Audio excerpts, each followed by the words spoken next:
Start plotting. They'll mean something now. 8-inch pipe, 8-inch pipeline up there, and that's what and that's what they did for an 8-inch. So a 42 Can inch, you imagine? a 42 inches. They would lay that mountain down. It's not going to happen. We're not going to allow it. Yeah. You know, we fought the power line all those years ago. Did you? Yeah. And we won that fight. Yeah. Well, It was a many-year fight, but we won it. Well, I think this one will be easier to win. I think it will be. We pray it will be. Yeah. It's been a fight and it'll continue to be, but you've got to stop them. Well, everybody told us, you know, they told us. Couldn't be done, right? It couldn't be done. You're crazy. Yes. Well, they all call me crazy. But you know, they said it couldn't be done. It couldn't be done. Right. Why are you doing all this crap? You know, Yes. why are you doing this? Yeah. You'll never stop them. They'll win. They'll be in here. You know, yeah. Tickled to see this many people out from at least three counties. I know Summers County, raise your hand, wave. Everybody from Summers County, wave your hand. Well, I think we have some Greenbrier County people here, maybe. There's some Greenbrier County people here. A bunch of us local folks. On a Wednesday. What is today? It's Wednesday morning. That's your line because you're the one who's been hopping all over the East Coast. So where am I again? Yeah, where are you? A lot of people need to be acknowledged for what we're doing here. What's happened here? First off, a lot of this kind of got started a month or so ago. Jane came to Blacksburg and Roanoke County and Boonesville down that way, and over at Blacksburg talking to some folks, and then she was at Weir's Cave. Lauren, I'll introduce these people, was with her. Got to meet her. She's a great lady. Knew that instantly when you meet her. So through the power group and the local groups, Ellen Darden from Blacksburg is here, and give her a big hand. I'll tell you about Ellen's job here in a minute. Lori Artisan worked really hard on this. She's in Germany. She said, Maury, you know what, you know Jane, you know these people, can you kind of do stuff? The last month, I've stepped in it big time. I'm so glad that I got to do it. First off was the MVP kids, and I kind of picked up when something fell down there. A great experience, tired as can be. This kind of came along, tired as can be. Several people cooking and the best energy. Cooking and I don't want to let them go. I know all you wonderful people. I love all y'all. I know you're the best warriors in this world. And what everybody else needs to know is we will stand up and we will fight to take care of our precious, sacred, holy lands that God give us the great spirit above to take care of and preserve it and take care of our precious water that flows. We have the best water in the world here. God graced us with that. And we've got to take care of it because there's no one else to do it but us. So stand up, call everybody you know, tell them when they're drinking that glass of water, say, they can go green, they can go solar, wind, and water, but you can't live without water. That's our lifeblood. You can't live without good soil. That's where we get our food. So let the contaminated, toxic Mountain Valley Pipeline and their limited liability corporation they stand behind, let them learn that we are smart and we are one and we are united and we see the light. No water, no life with a K. No water, no life with an N. That's what they want you to have. While they're laughing about it, well, just thank God that we're all standing together because sometimes we will prevail because we prevailed before and we will do it again. The Native American Indians, they've been put down long enough too. All the people standing here were native blood of this land. Whether we're Indian or where we come from, we're all one and we all love our planet and we must take care of our Mother Earth because she is the place where we were birthed. She gives us everything we need. She is most precious indeed. So stand up for her and fight and say, we'll have no fracking gas pipeline. Not here, not today. Amen. Cookie. I was going to ask Cookie. She'd like to say a few words, but I can go past that now. Love you, Cookie. I didn't even know I was going to say that. I know. That's the best part. That's the best thing from your heart. when we started talking about where to plant the corn, and there was a lot of good places. Over Penn Springs, where it crosses the Greenbrier River, it would have been a great place. Lots of places, and it was because of their time schedule, logistics. We just had a very few. We're very fortunate to have it here.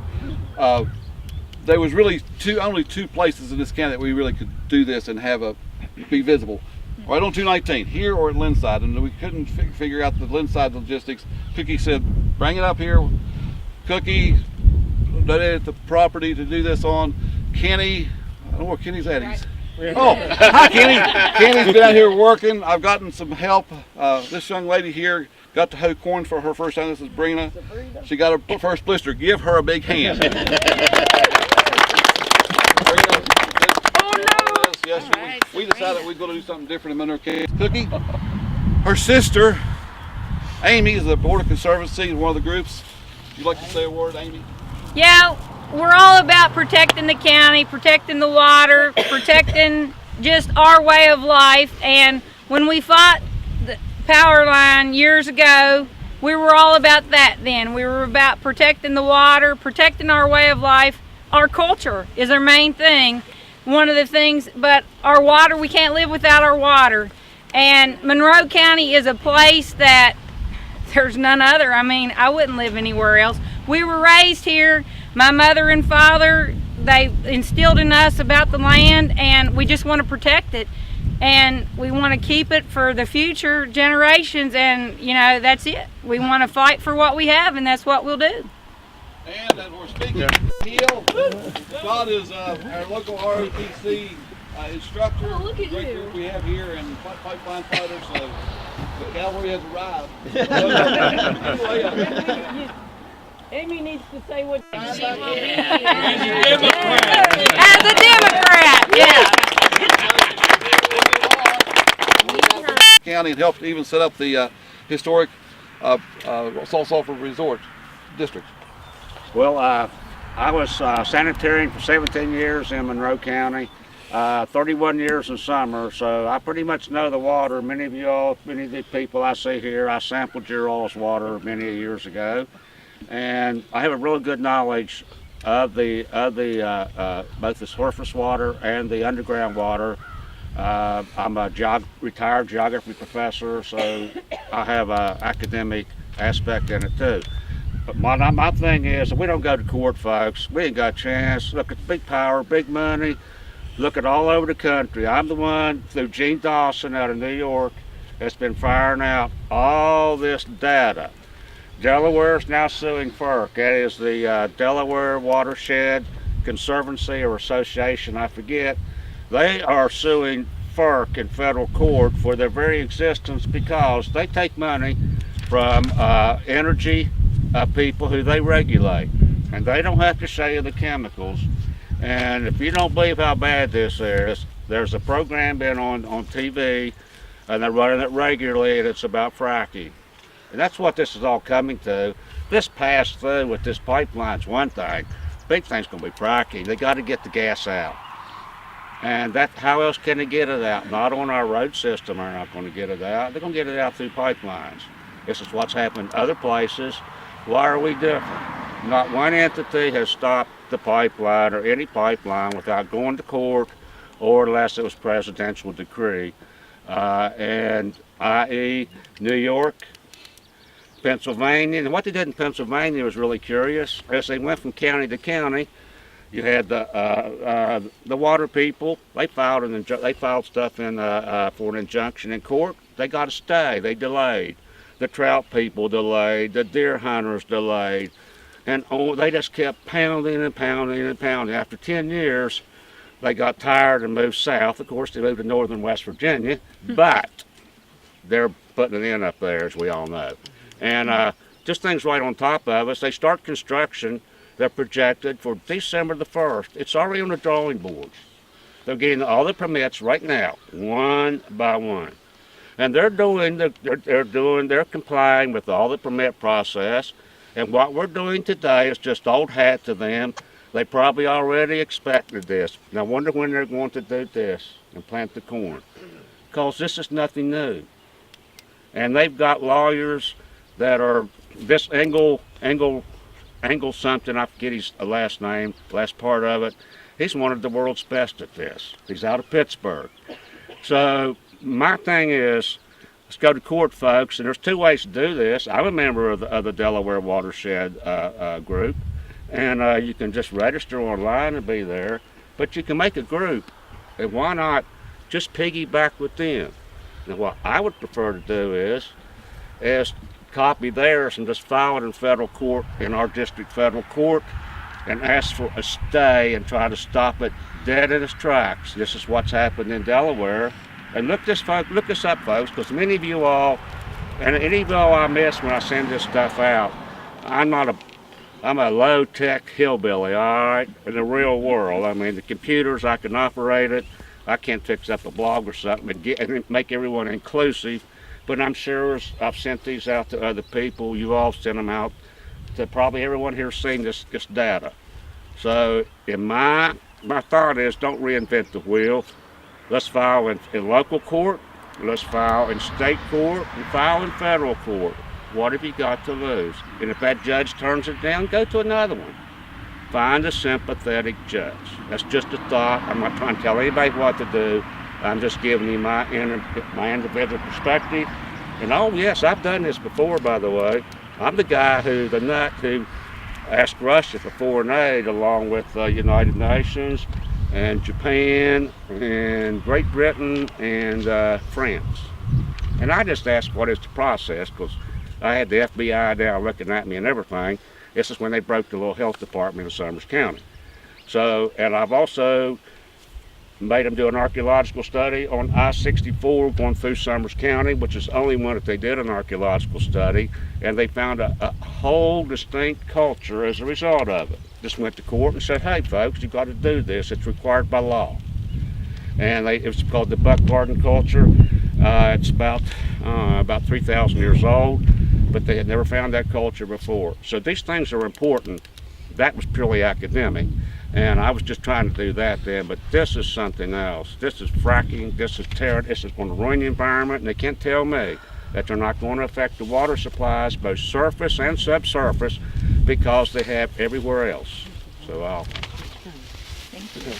going to Nancy Bolden's Indian Creek Watershed and the Save Monroe and a part of the power group. You want to just say real quick something there, Nancy? And I'll just be really quick.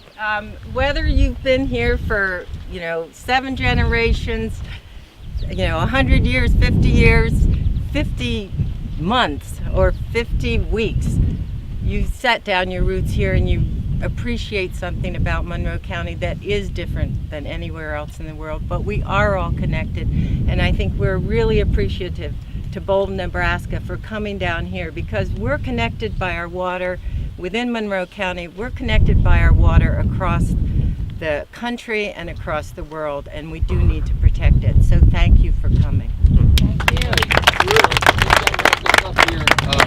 Something quickly. I'm one of the people Nancy mentioned that hasn't been here for that long, but as soon as I set foot in this county and this region, I realized the deep value of the mountains, the clean air, the water, the fertile soil that we have to work with here, and I connected to it in a way that I had never connected before. To me, it was a piece of paradise, but I felt that paradise.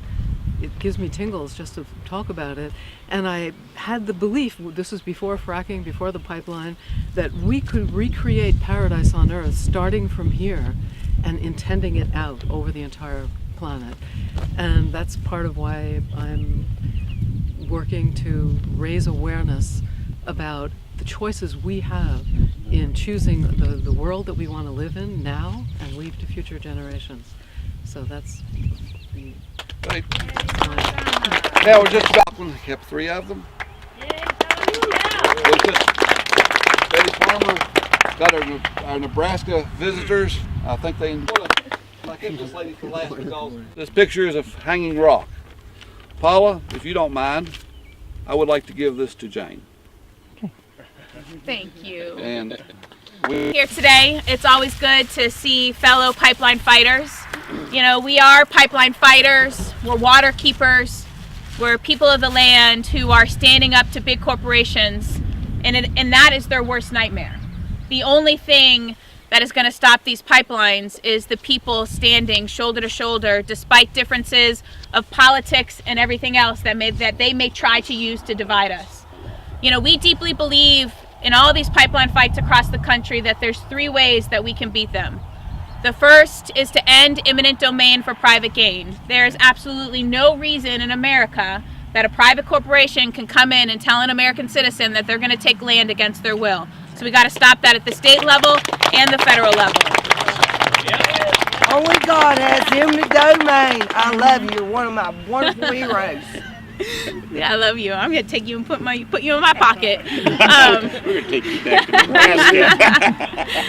The second is a climate test. You know, President Obama, for the first time in our country's history, and so far it's been the only time, used a climate test on a piece of fossil fuel infrastructure, and that was on the Keystone XL pipeline. And it was one of the big reasons that Keystone XL was rejected, was because the State Department and all the other federal agencies assessed that pipeline and said, how will this impact climate change? If it's going to increase climate change, we're going to reject it.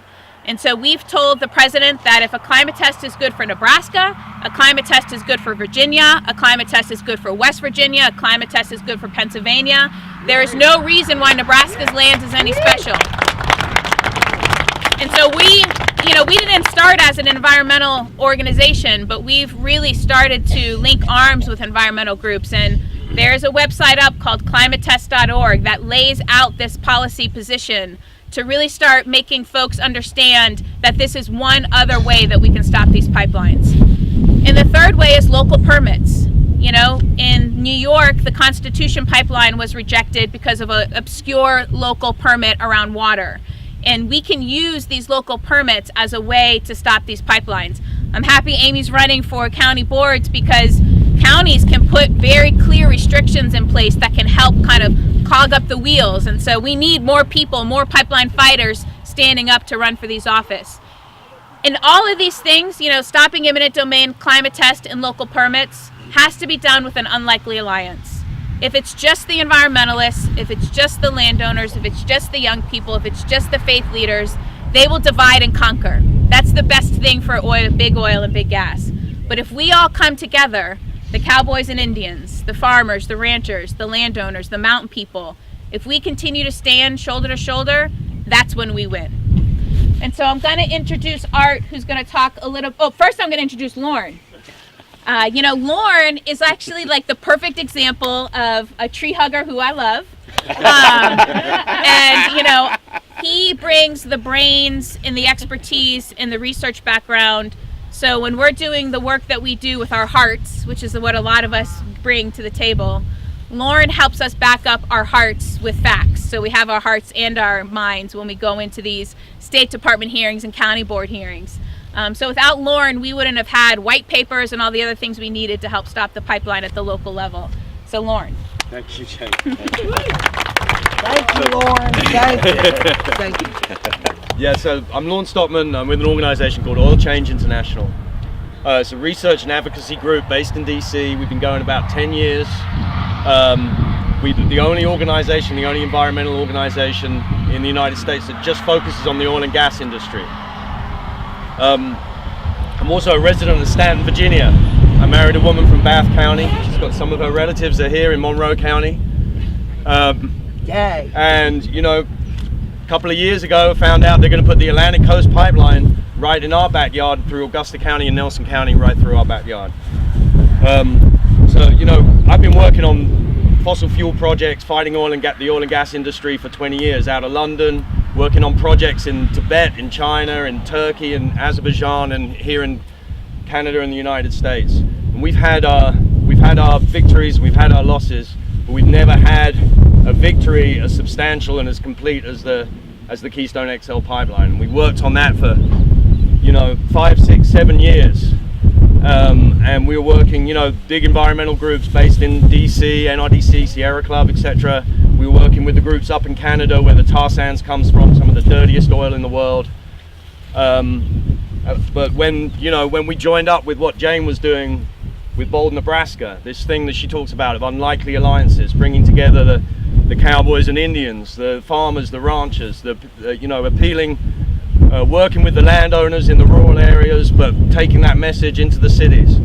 You know, eminent domain was not an issue we'd ever worked on, but suddenly we're talking about property rights, we're talking about all these different issues, and that's, as Jane described, that's where we're going to win, bringing together the property rights, the human rights, climate change, and bringing all these things together, working across the aisle, across the board with different groups. And that's really, you know, we're just so pleased to be able to be continuing this work and going beyond the tar sands infrastructure that we've been fighting for years now, and moving into this moving into this gas infrastructure. I'm working on a report that we're going to bring out next month, making the climate case for stopping every single gas pipeline that's coming out of the Appalachian Basin. The Appalachian Basin is going to be, if we allow them to build these pipes, it'll be the place where the gas production growth is going to come from in the United States. No other place has the potential to double production in the next 5 or 10 years. That's what they want to do. They've already increased it 1,000% since 2006. If they do that, if they double gas production, we'll be producing so much gas in this country that there's absolutely no way we can meet the climate commitments that President Obama has made in Paris in the climate agreement that was so historical. The agreements that they've made, that the whole world is working towards to keep climate change below 2 degrees. The United States has pledged to reduce its emissions more than 80% by 2050, and that just cannot happen if we're going to double this gas production. We've got to reduce coal, we've got to reduce oil, and gas doesn't get a free pass. It's not a cleaner fuel, and we just cannot do it. So we're going to be making that case about the 18 to 20 pipelines that are being proposed to expand that gas production. Mountain Valley is in fact the biggest of those at 2 billion cubic feet a day. So we're just really, really excited to be able to come on this trip and bring Bold, Nebraska and Mickasee from Oklahoma to connect between the fights that are going on in the middle of the country, in the south of the country, in the west of the country, up in Canada, and here in the eastern United States. We started on the Atlantic Coast Pipeline on Monday. We did 2 events on that pipeline route in Augusta County and Nelson County. And we went to Franklin County. We were in eastern Montgomery County yesterday. And we're just so pleased to be able to come into West Virginia. And this afternoon we're going up to Lewis County. This guy's got a piece of land up there. He's had his organic farm up there for 25 years. He's been off-grid for 20 years. He's got the Atlantic Coast Pipeline on one side. He's got the Mountain Valley on the other, because he's right up there where these pipelines are going to start. So we're just really excited to be able to come and do that and connect and help people to feel like they're part of something that's going on all over this country. Not all over this region, but also all over this country, and in fact all over the world. People are standing up and fighting against big oil and gas. So we're just honored to be here.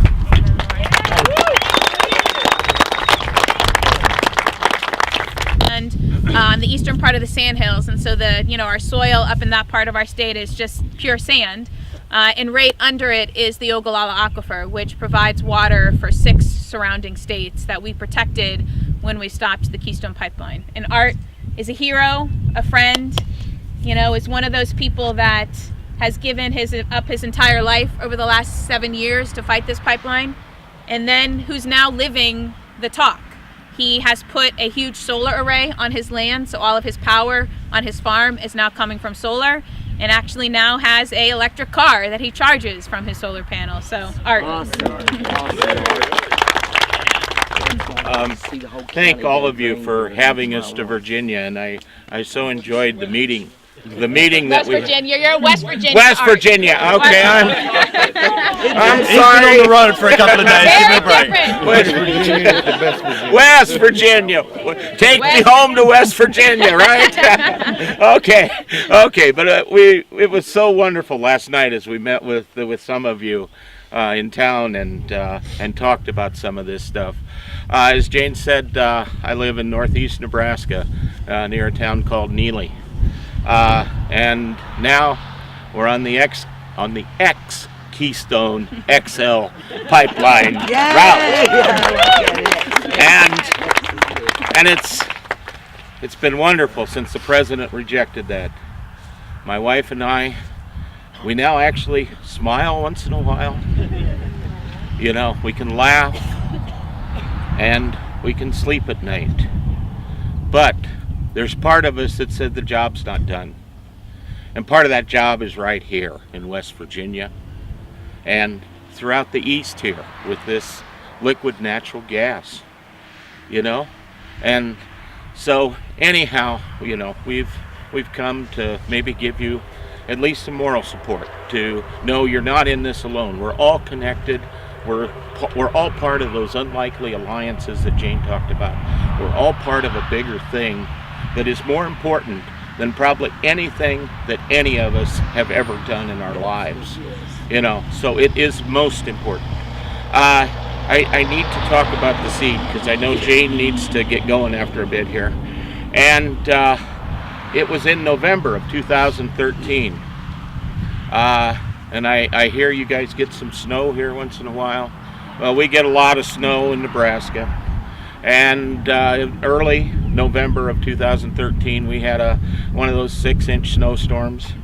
And the wind blew, you know, so it got this high, and all those crazy things that happen that we accept as normal. And we had agreed to host the first of several spirit camps.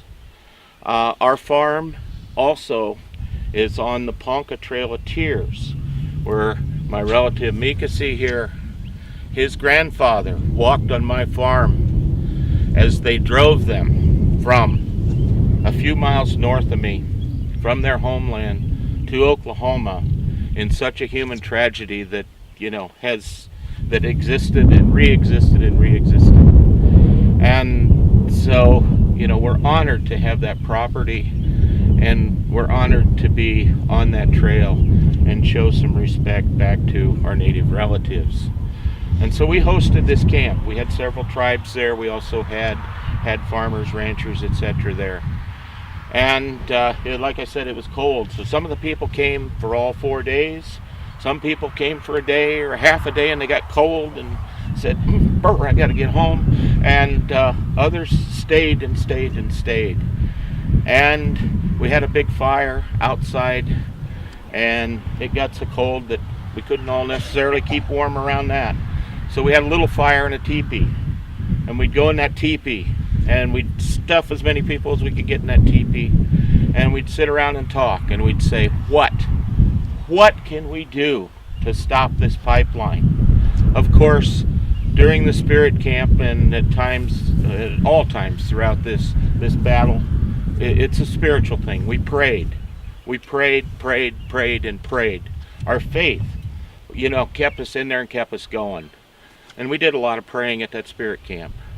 And Mikasi received a message that we need to bring the native corn from his people back to its homeland and grow it. And he's going to talk more detail about that because he knows all the details. And we brought that corn back after it was gathered. And the next spring in 2014, we planted 4 acres of this corn. And we have the blue with us here today. We planted 5 varieties that year. And it was, you know, he had this like ton truck that he brought up and big sides on it, and we kept dumping the corn in. He was up on top stomping it down to get it to all fit. And when he left, we were so worried he was going to get stopped by the scale guys and get charged with overloading, you know. Had a tremendous load of corn to haul back to Oklahoma. It was beautiful. Anyhow, we planted seed last year. This is last year's crop that we brought with us. And we just last Saturday, we just planted again. And this is, you know, all of you are familiar with some corn and sweet corn and so forth. And this is so unlike any corn you've probably ever seen unless you've seen native corn. And as you watch it grow, you know, I want each of you to come out here and help Cookie, you know, keep the rows clean so that it can grow well. And you'll have a wonderful harvest. And it is, I do this everywhere. I eat it. It's beautiful. I mean, it's so healthy. It's such a healthy corn. Nothing unlike anything you can get anyplace. So, and that's why it was so good for our native relatives. Okay, we got to talk about planting, and I know they've made a maze and they've done wonderful things. They've got the little trenches already dug for us, and so when we plant, we'll have you line up as I suppose we'll just kind of start on the outside here, and we'll just have you line up like real close. Just firm it a little bit. Yeah, just lightly step. Don't stomp on it, just firm. Yeah, don't stomp. Just lightly step on it to place it, and then even. He's going to tell a little bit more history about the corn and also start with a prayer. And the prayer that Mikasi does, we'll all be involved in, and I'll kind of give you instructions on that when we get to that point. Thank you. First of all, I want to say thank you to Cookie for inviting us here and letting us be here on her land. I want to say thank you to the rest of the community here for coming out. Each one of you from wherever you came from, you know, we hope that you take a blessing home with you today, you know, to your homes and your loved ones. The reason that I'm here personally today in your state and in your county is because I have children and I have grandchildren, and I think that each one of you can understand where I'm coming from when I say that, because the water, the land, the air, this is what we're gonna leave behind when we make our journey. And that's what we're going to leave for our children, is hopefully clean water, clean air, and clean land, that they can grow good food and just be able to enjoy life the way it's meant to be. I look around, you know, at the beauty of the mountains that you live in, the water that you're drinking. It's like paradise. You guys live here in paradise, and should be. These artifacts that were out of this little part here tell me that there were people here before you, and I'm sure that they thought it was paradise too, and they took care of the land and they took care of the water, and they're not here today, but you're here today, and you have the connection to the land that they had the connection to the land when they were here. So that's why I see so many of you here today, because you do have that connection to the land and to the water, and you're willing to stand up and fight for what's right, to protect the land and water. So I'm proud to be here and stand up and be a part of this struggle with you. I'm from Oklahoma. My name is Mikasi Hornick. I'm from the Ponca Nation of Oklahoma, and like Art said, we're originally from Nebraska. Northern Nebraska, southern South Dakota was our ancestral homelands. We were forcefully removed in 1876 to Oklahoma, which is now the earthquake capital of the world. Now, I hear you talking about if this pipelines comes through, you're worried that they're going to be fracking. Exactly, that's what they're going to do. They're going to put these pipelines in so they can frack the gas out of here and ship it off to other places. Oklahoma is now the earthquake capital of the world because of the fracking industry. Because they frack our land and they put disposal wells in where they dispose their chemicals and salt water. And that directly contributes to the earthquakes. It also directly contributes to the contamination of all the water table, the wells, and the springs. On my reservation we have many springs. You can't drink from one of them because they're all contaminated. The homes that are there that are on well water can't drink their well water. They're having to haul water in with water buffaloes, buy cases of water, or get hooked up to city water. So that's a reality of the fracking industry. And like I said, this place is paradise. It's been protected for this long, and through the grace of God, you'll be able to protect it for another generation, hopefully 7 more generations, and by then they won't need these fossil fuels anymore. So that's why I'm here today personally, is just to come and tell you that you're not alone, and that we're praying for you. These seeds that we brought come from the Creator, from God. Our word's Wakanda, but they go back to the beginning of time for my people. When God put us here on this land, He gave us these corn seeds as a sacred gift.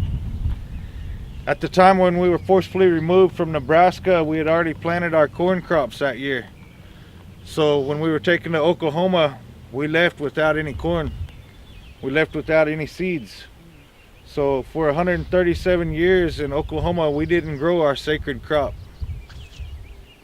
There was a brother of mine, a relative, that was working in the agriculture department that wanted to try to reclaim our culture, our corn culture, and bring this ceremony back. And he put out a call and asked the elders and asked the surrounding tribes if anybody had seeds that we could use to try to rebuild our seed bank. And these seeds were given back to the people out of medicine bundles that were over 100 years old. So the seeds that we started off with were well over 100 years old. They grew, they sprouted, and they grew. And we grew them the first year in 2012 in near Kearney, Nebraska. In 2013, I met Mr. Tanderup and Jane Klebe. And he told you the story of how this came to be, of planting the sacred seeds in the pipeline corridors. So we went in 2014, planted on Art's farm, and we've harvested. And like you said, this is the seeds from the last harvest. We've been able to build our seed bank up. We've taken them back to Oklahoma and grown them there. And there's several families that are growing corn back in Oklahoma. The tribe itself has grown the corn in Oklahoma. And now we have enough corn that we can spread it out and share it with our relatives that are in the same struggle. There's a concept behind these seeds. And they call them the seeds of resistance, because they symbolize the resistance to the destruction of Mother Earth, the corporate greed, the resistance to corporate greed. We want to save our land for our future generations, bottom line. We want our children and our grandchildren to be able to live in balance and harmony with Mother Earth. Not with just our brothers and sisters, our neighbors, but with all life. The birds that are singing around us today, the animals that walk through here and graze, they have a right too. The rights of nature we're standing up for.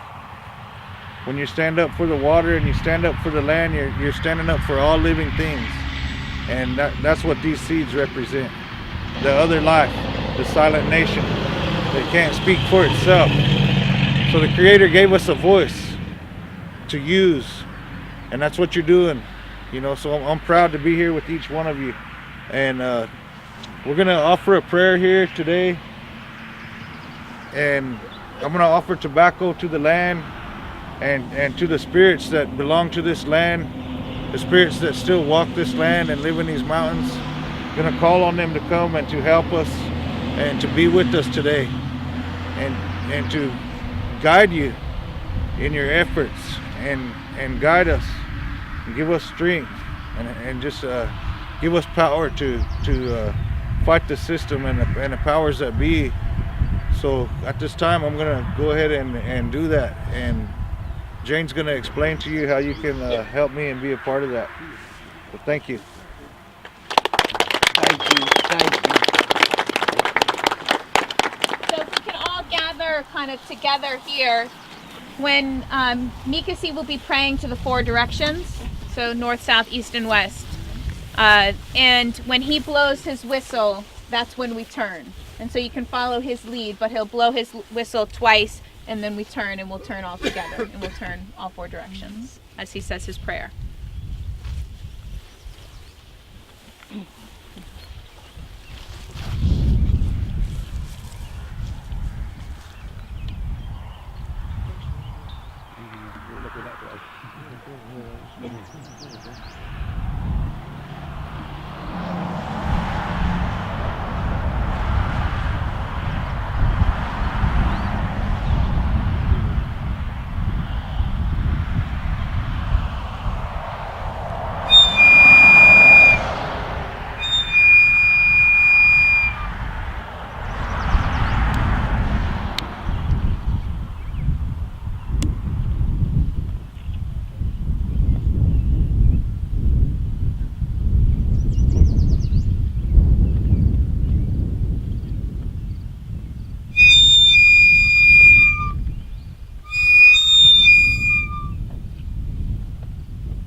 Got over there, got some stickweed right on little sticks. Darn right.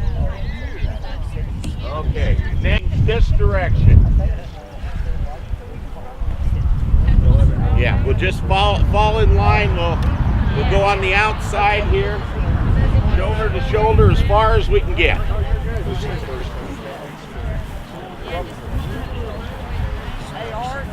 Yeah. Let's go and start planting. Yeah, just wait. Okay, just wait.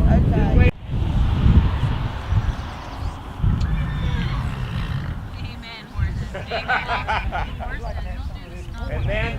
And then when you get all the seeds covered, if you'd all just kick in dirt over the rest of the trench so that you don't have a trench.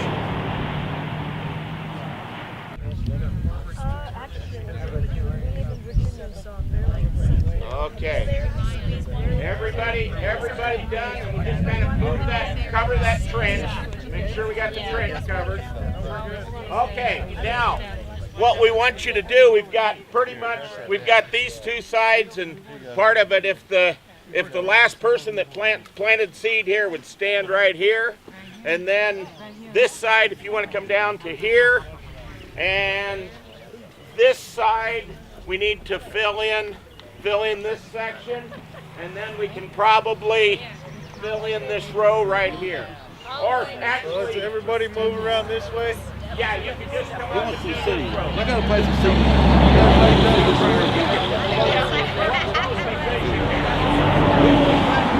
Sorry. Spot here, evidently. Or is that done? That's no. Oh, you're fast. That's the opening of the maze right there. They're fast. Here's the opening of the maze. Just move. Okay. Yeah. And so then, we get done, and I guess we're gonna have to kind of move in. So we got one more this afternoon in Lewis There's a County. row there. Going in till we get her all finished. Okay. Oops, I'm in your way. Yeah, this piece needs done. There's a little diamond off the edge there that nobody did. Is that part of it? I don't know. It looks like it's kind of been It's okay. Well, maybe it needs to be done. Okay, we're done here. Man goes here. We got to find out. There's a diamond over here. Does anybody know if it gets planted? It's over here. It's over here. Yes. But I don't know whether it's part of the design or not. Could be. Hey, Carl, just see what comes up.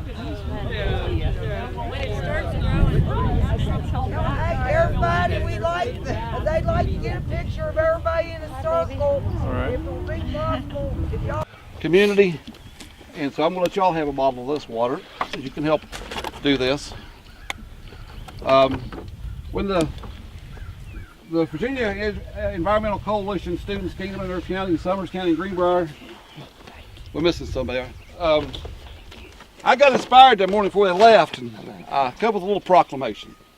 And I'm not going to hear, you all deserve this proclamation. I'll do this the best I can from memory, but it's been an honor to have you here in this county and in West Virginia along this pipeline. I, with the power invested in me by me, and only me, I am now deeming every one of you honorary Monroe Countyans and true West Virginia Mountaineers at heart. Thank you. Thank you. And you have voting rights. Mount home, baby. Vote for and Amy. also, I We'll would vote like for to Amy. say just one more thing. Cookie's got one thing. I Listen always say just one more thing, and what it is I want to tell you all from the depth of my heart, and I'm speaking for everybody here, I want all y'all to know you're all mountain angels. You're true spiritual guides that will guard this earth and protect it. And I love all y'all just like you are my family, because you are my family, and we live on this planet together. And Mother Earth gives us our water and our food sources and everything we need and our clean air. That if they get to frack our grounds, that the toxic air alone coming up where they devastated Mother Earth and hurt her and raped her like a terrible, just terrible. You can only imagine, and you don't even want to imagine, because unless you all witnessed it and felt it and seen it and felt the pain in your heart and soul, knowing that what God gave you to protect, they're just raping through it, and they're like, oh, we're not going to do any environmental damage, as they smile and laugh. Well, remember, those are demons, and they don't come from heaven. And all I can tell you is, like I did break down, tell some of them at a gas meeting. I actually first told them I was going to pray for them. Then they started laughing when I tried to sing them a song about what I felt about Peters Mountain and our county. And then I realized that these people literally, they had no hearts. They felt nothing inside to even understand where their water comes from or what they're eating on their plates. Maybe they don't need water and food, but if they ever end up that there isn't any, I hope they're the ones that feel that wrath, because God will put it on them, as God will take care of us and our grounds and our lands, because He give us the fight, and He knows we got a voice, and as long as we can still breathe there and stand up, we will fight to save our precious lands and our homes and every living creature and vertebrate. Jill Fisher, John McLaughlin, we've been to Charleston. We've testified in front of the EPA, the Environmental Protection Agency, about please protecting our environment.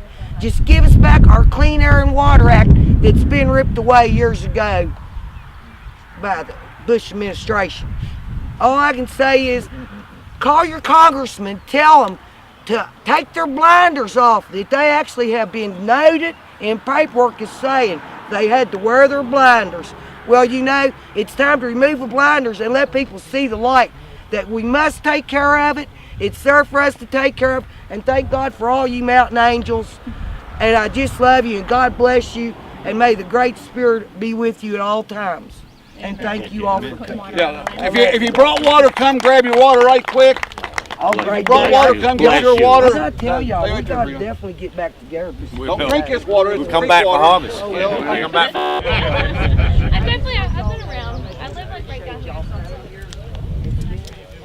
So the question is, what's the corn? This was the water I wasn't supposed to drink, right? Right. Corn husker. That's awesome. I love you all, Jay. Thank you. This was a good idea. Actually, I just couldn't wait to meet you. This is DJ. He's wonderful. Hey, Jay. Thank you.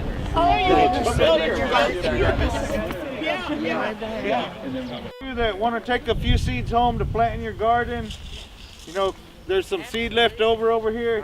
Come and just take a handful so we have enough that goes around. So if you want to take some, come and get some and take it home. Thank you. Just put it in my pocket. I'll plant them in my garden. Thank you.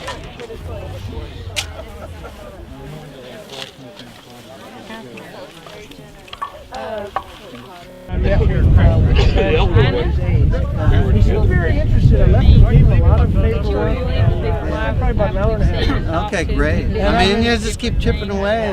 Their ears don't work the first 100 times. Well, I'm working to get a one-on-one with Mansion sometime in August, and I'm going to bring Dino along on these hydro generators. Because I don't know if you're familiar with what he's doing with that. Okay. But he's working down with Peterstown to see if we can't get one installed down in there. Okay, Rich Creek has a flow good enough to do that?